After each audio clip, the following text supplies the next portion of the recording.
ನೇತೃತ್ವ ಮಾಡಿದಂತ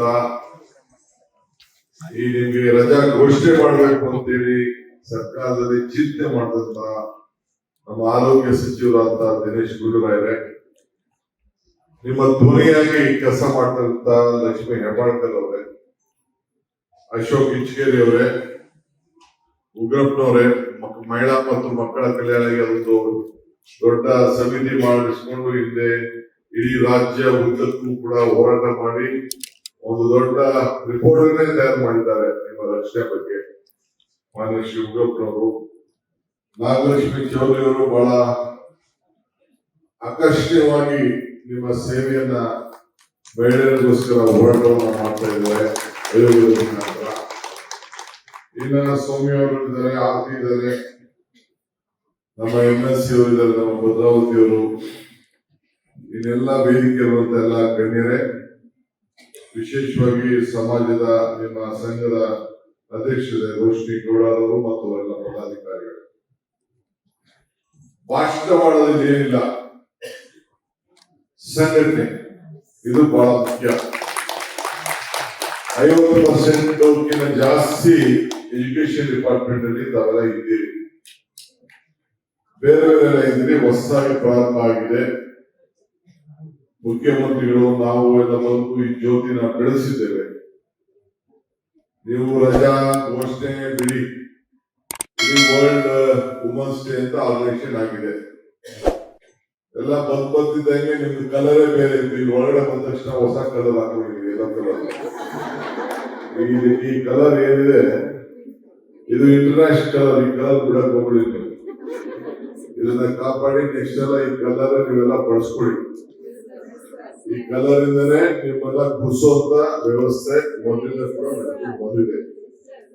if you forget the root you not get the fruit. So ಅದಕ್ಕೆ ನೀವು ಮನೆಗೆ ಹೋಗ್ಬೇಡಿ. ಸೊ ಮಹಿಳೆಯರು ಕರುಣೆಯ ಕಡಲು, ಮಮತೆಯ ಮುಗಿಲು, ಇದ್ರ ಬಗ್ಗೆ ನಮ್ಗೆಲ್ಲ ನಂಬಿಕೆ ಇದೆ. ಸಿದ್ದರಾಮಯ್ಯನವರಾಗ್ಲಿ, ನಾನಾಗ್ಲಿ, ಯಾರೇ ಆಗ್ಲಿ, without in every house without a woman there is no successful man. ನಾವೆಲ್ಲ ರಾಜಕಾರಣ ಮಾಡಿಕೊಂಡು ತಿಳ್ಕೊಂಡು ಮನೆಗೆ ಟೈಮೇ ಕೊಡುದಿಲ್ಲ.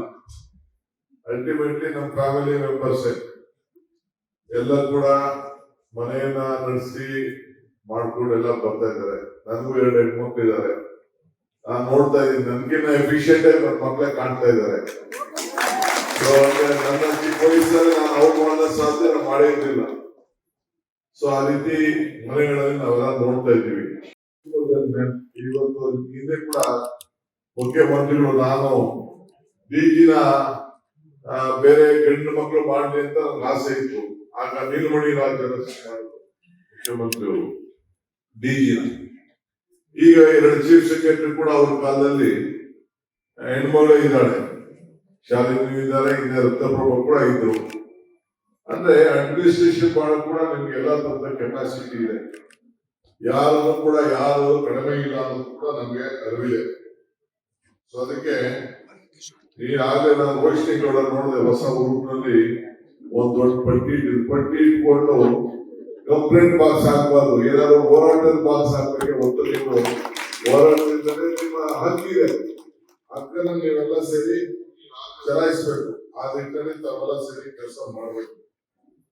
ಸೊ ನಾವು ರಾಜಕಾರಣದವರು ಮಹಿಳೆ ಬಗ್ಗೆ ನಿಮ್ಮ ಆಚಾರ ವಿಚಾರ, ಮಹಿಳೆ ಹೆಣ್ಣು ಕುಟುಂಬದ ಕಣ್ಣು ಅಂತ ತೆಗೆದುಕೊಂಡು ಹೋಗಿ ಭೂಮಿ ತಾಯಿ ಅಂತ ಹೇಳಿ ಪ್ರತಿಯೊಂದು ಊರಿಗೂ ಕೂಡ ಎಲ್ಲೋದ್ರು ಕೂಡ ಗ್ರಾಮ ದೇವತೆ ಯಾವ್ದಪ್ಪ ಅಂತ ಕೇಳ್ತೇವೆ ಹೊರತು ಬೇರೆ ಬಸವಣ್ಣ ದೇವಸ್ಥಾನ ಇದೆ, ಇನ್ನೊಂದು ದೇವಸ್ಥಾನ ಇದೆ ಅಂತ ಕೇಳುವುದಿಲ್ಲ. ಅದು ಮೊದಲಿಂದ ಬಂದಿದೆ. ಬೆಂಗಳೂರು ಬಂದ ತಕ್ಷಣ ಗ್ರಾಮ ದೇವತೆ ಯಾವುದು ಅಣ್ಣಮ್ಮ ಅಲ್ವಾ? ಹಂಗೆ ಈ ಭೂಮಿಗೆ ತಾಯಿ ಅಂತ ಕರಿತೀವಿ. ನಮ್ ನಾಡ ದೇವತೆ ಯಾವ್ದಪ್ಪ ಅಂದ್ರೆ ಚಾಮುಂಡೇಶ್ವರಿ ಅಂತ ಹೇಳ್ತೀವಿ. ಹಂಗೆ ನಿಮ್ಗೆ ಆದಂತ ಒಂದು ಪ್ರತ್ಯೇಕವಾದಂತ ಸ್ಥಾನ ಇದೆ, ಅಷ್ಟೇ ಮಮತೆ ಕೂಡ ಇದೆ. ಸೊ ಹಾಗೆ ನಾವು ಇಡೀ ಸಮಾಜಕ್ಕೆ ಒಂದು ದೊಡ್ಡ ನಿಮ್ಮಿಂದಲೇ ಸೃಷ್ಟಿ. ಸೊ ಅದರಿಂದ ನಿಮ್ಮ ಗೌರವ ನಮ್ಗೆ ಅರಿವಿದೆ. ಅದು ಭಾರತದ ಸಂಸ್ಕೃತಿಲಿ ನಿಮ್ಗೆ ಆದಂತ ಒಂದು ಪ್ರತ್ಯೇಕವಾದಂತ ಸ್ಥಾನಮಾನ ಎಲ್ಲ ಇದೆ. ಮುಂದಕ್ಕೆ ನಾಯಕತ್ವ ಕೂಡ ನೀವೆಲ್ಲ ಚೆನ್ನಾಗಿ ಬೆಳೆಸ್ಕೋಬೇಕು, ಲೀಡರ್ಸ್ ಆಗ್ಬೇಕು. ನಮ್ಮ ಪಾರ್ಟಿಯಿಂದ ನಾವು ರಿಸರ್ವೇಶನ್ ತಂದ್ಬಿಟ್ಟಿದ್ದು. ಈಗ ಲೋಕಲ್ ಬಾಡೀಸ್ಗೆಲ್ಲ ಪಂಚಾಯತಿಯಿಂದ ನಮ್ಮ ಪಾರ್ಲಿಮೆಂಟ್ ಕೂಡ ಈಗ ರಿಸರ್ವೇಶನ್ ಬಂದಿದೆ. ಪಂಚಾಯತಿಗೆ 50% ಬಂದ್ಬಿಟ್ಟಿದೆ. ಈ ಪಾರ್ಲಿಮೆಂಟ್ 33% ಬಂದಿದೆ.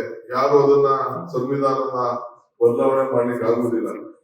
270ರಲ್ಲಿ 70 ಜನ ಹೆಣ್ಮಕ್ಳು ಬರ್ತಾರೆ, ಇಲ್ಲಾಂದ್ರೆ 70 ಆಡ್ ಆಗ್ತದೆ, 224 ಆಗ್ತದೆ. ಅದನ್ನು ಯಾರು ತಪ್ಪಿಸ್ಕೊಳಕ್ ಆಗುದಿಲ್ಲ. ಎಷ್ಟೋ ಜನ ಮಹಿಳಾ ನಮ್ಮ ಸರ್ಕಾರಿ ನೌಕರಿ ಇದಾರಲ್ಲ, ಎಲ್ಲರೂ ಕೂಡ ಒಂದು 7-8 ಜನಕ್ಕೆ ನಾವೇ ಟಿಕೆಟ್ ಕೊಟ್ಟು, ನಿಮ್ಮಲ್ಲಿರುವಂತ ಲೀಡರ್ಶಿಪ್ ಇರೋರಿಗೆ ಅಸೆಂಬ್ಲಿ ನಾವೇ ಟಿಕೆಟ್ ಕೊಟ್ಟು MLA ಆಗಿದ್ದಾರೆ, ಈಗ ಕೂಡ ಆಗಿದ್ದಾರೆ. ಮುಂದೆ ರಿಸರ್ವೇಶನ್ ಬಂದಾಗ ನೀವು ಯಾರಾಗಿದ್ದೀರೋ ನಮ್ಗೆ ಗೊತ್ತಿಲ್ಲ, ನಿಮಗೂ ಸ್ಟ್ರೆಂತ್ ಕ್ರಿಯೇಟ್ ಆಗ್ಬೋದು. ಆದ್ರೆ ಯೂನಿಟಿನ ಬಿಡಕ್ ಹೋಗ್ಬೇಡಿ. ನಾನು ಇನ್ನೊಂದು ಪರ್ಸನಲ್ ನಿಮ್ಗೆ ಅಡ್ವೈಸ್ ಮಾಡ್ತೀನಿ, ಒಂದ್ ತಲೆಯಲ್ಲಿ ಇಟ್ಕೊಡಿ. ನೋ ಪಾಯಿಂಟ್ ಆಫ್ ಟೈಮ್ ಜಾತಿ ಮೇಲೆ ನೀವು ಸಂಘಟನೆ ಮಾಡಬಹುದು. ಲಿಂಗಾಯತರ ಸಂಘ, ಹಿಂದೂಗಳ ಸಂಘ, ಒಕ್ಕಲಿಗರ ಸಂಘ, SC/ST ಸಂಘ ಅಂತ ಮಾಡಕ್ ಹೋಗ್ಬೋದು. ಒಂದೇ ಒಂದು ಸಂಘ ಇರಬೇಕು, ಅದು ಮಹಿಳಾ ಶಕ್ತಿಯ ಸಂಘ ಇರಬೇಕು. ಅದನ್ನ ಇವತ್ತು ಇದೆ, ಹಾಕ್ಬೇಕು. ಮುಂದಕ್ಕೆ ಅವೆಲ್ಲ ಬರ್ತವೆ. ನಿಮ್ಮ ಸರ್ಕಾರಿ ನೌಕರ ಸಂಘದಲ್ಲಿ ಹಿಂದೆ ನಾನು ಕೇಶವಮೂರ್ತಿ ಇದ್ದಾಗಿದ್ದ ಕೂಡ 40 ವರ್ಷದಿಂದ ಕೂಡ ನಾನು ಇದನ್ನ ಬಂಗಾರಪ್ಪ ಸಂಪುಟದಲ್ಲಿ ಇದ್ದಾಗಿಂದ ಕೂಡ ನಾನು ನೋಡ್ಕೊಂಡು ನಾನು ಬರ್ತಾ ಇದ್ದೀನಿ. ಅದಕ್ಕೆ ಹೋಗ್ಬಾರ್ದು. ಲಕ್ಷ್ಮೀ ಹೆಬ್ಬಾಳ್ಕರ್ ಅವರು ಈಗಾಗಲೇ ಜಾಗದ ಬಗ್ಗೆ ನನ್ನ ಹತ್ರ ಚೀಫ್ ಮಿನಿಸ್ಟರ್ ಹೇಳ್ತಾ ಇದ್ರು, ಚೀಫ್ ಮಿನಿಸ್ಟರ್ ಹೇಳ್ತಾ ಇದ್ರು, ಒಳಗ ಜಾಗ ಅವ್ರಿಗೆ ಬೇರೆ ರಿಸರ್ವೇಶನ್ ಕೊಡ್ತೀವಿ. ಅದರಿಂದ ನೀವು ಚಿಂತೆ ಮಾಡಕ್ ಹೋಗಬೇಡಿ. ಸೊ ನಿಮ್ಗೆ ನೆಹರೂರವರೇ ಹೇಳ್ಬಿಟ್ಟಿದ್ದಾರೆ ನಮ್ಗೆ ಸ್ಟಾರ್ಟಿಂಗ್ ಅಲ್ಲಿ, ನಮ್ಮ ಪದ್ಧತಿಲೇ ಬಂದಿದ್ದಾರೆ. ಒಂದು ಹೆಣ್ಣು ಕಲ್ಸಿದ್ರೆ ಇಡೀ ಸಮಾಜ ಕುಟುಂಬಕ್ಕೂ ಒಂದು ದೊಡ್ಡ ಆಸ್ತಿ ಅಂತೇಳಿ.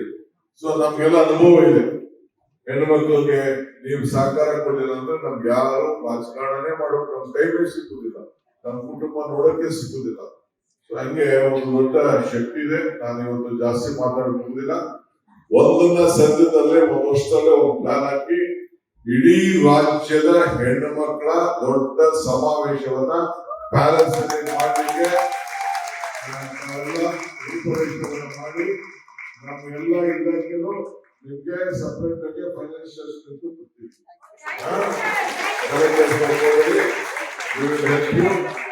ನಿಮ್ ಶಕ್ತಿ ಹೇಗೆಂದ್ರೆ, ನಾನು ಸಿದ್ದರಾಮಯ್ಯನವರು ನಮ್ದು ಮ್ಯಾನಿಫೆಸ್ಟೋಲ್ಲಿ ನಾವು ಫಸ್ಟ್ ತಂದಿದ್ದೆ ಗೃಹಲಕ್ಷ್ಮಿ, ಗೃಹ ಜ್ಯೋತಿ, ಶಕ್ತಿ, ಈ ಮೂರನ್ನು ಫ್ರೀಯಾಗಿ ಕರೆಂಟ್.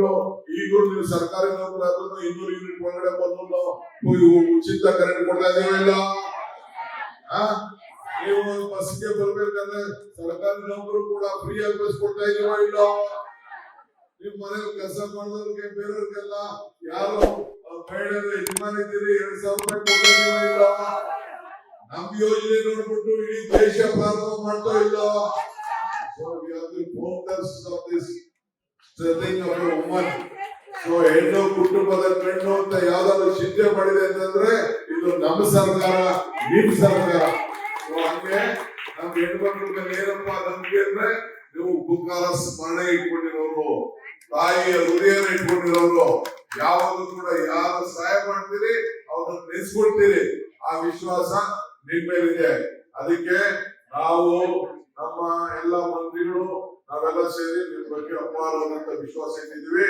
HK ಪಾಟೀಲ್ ನನ್ನ ಕಿವಿ ನಡೆದ್ರು, ಹೀಗೆ ಈ ಅಸೆಂಬ್ಲಿಯಿಂದ ಇವ್ರಿಗೆ ಒಂದು ಅಮೆಂಡ್ಮೆಂಟ್ ತರ್ಬಿಡೋಣ, ಬಿಲ್ ಮಾಡ್ಬಿಡೋಣ. ಅದರಿಂದ ಅವರು ಸಂಪರ್ಕದಲ್ಲಿ ಕೂಡ ನಿಮ್ ಪರವಾಗಿ HK ಪಾಟೀಲ್ ಅವರು ನೆಕ್ಸ್ಟ್ ಅಸೆಂಬ್ಲಿಲಿ ಬಿಲ್ ತರ್ತಾರೆ. ನಿಮ್ಗೆ ಶುಭವಾಗ್ಲಿ. ಎಲ್ಲರಿಗೂ ನಮಸ್ಕಾರ.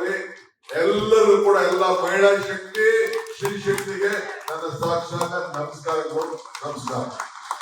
ಲೇಟೆಸ್ಟ್ ಹಾಗೂ ಇಂಟ್ರೆಸ್ಟಿಂಗ್ ಸುದ್ದಿಗಳಿಗಾಗಿ ಬಾಸ್ ಟಿವಿ ಕನ್ನಡ ಚಾನೆಲ್ನ ಸಬ್ಸ್ಕ್ರೈಬ್ ಮಾಡಿ. ಹಾಗೆಯೇ ಬೆಲ್ ಐಕಾನ್ ಪ್ರೆಸ್ ಮಾಡಿ. ಇದರ ಜೊತೆಗೆ ಫೇಸ್ಬುಕ್, ಇನ್ಸ್ಟಾಗ್ರಾಮ್, ಎಕ್ಸ್ ನಲ್ಲೂ ಮಿಸ್ ಮಾಡದೆ ಫಾಲೋ ಮಾಡಿ.